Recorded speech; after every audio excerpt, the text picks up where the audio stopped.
نبی کریم صلی اللہ علیہ وآلہ وسلم نے ان مردوں پر لعنت بھیجی جو عورتوں جیسا چال چلن اختیار کریں، اور ان عورتوں پر لعنت بھیجی جو مردوں جیسا چال چلن اختیار کریں۔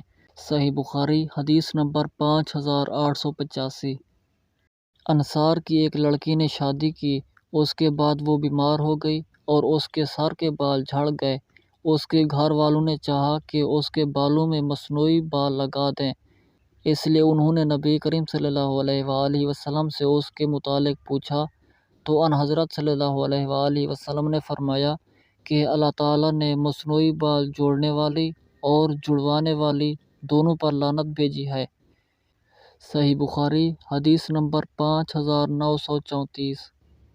اللہ تعالیٰ نے گودنے والیوں پر اور گدوانے والیوں پر اور چہرے کے بال اکھاڑنے والیوں پر اور خوبصورتی پیدا کرنے کے لیے سامنے کے دانتوں کے درمیان کشادگی کرنے والیوں پر جو اللہ کی پیدائش میں تبدیلی کرتی ہیں لعنت بھیجی ہے۔ پھر میں کیوں نہ ان پر لعنت بھیجوں جن پر رسول اللہ صلی اللہ علیہ وآلہ وسلم نے لعنت بھیجی ہے، اور وہ اللہ کی کتاب میں بھی موجود ہے۔ صحیح بخاری حدیث نمبر 5943۔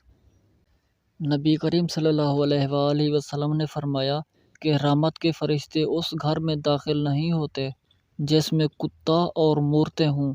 صحیح بخاری حدیث نمبر 5949۔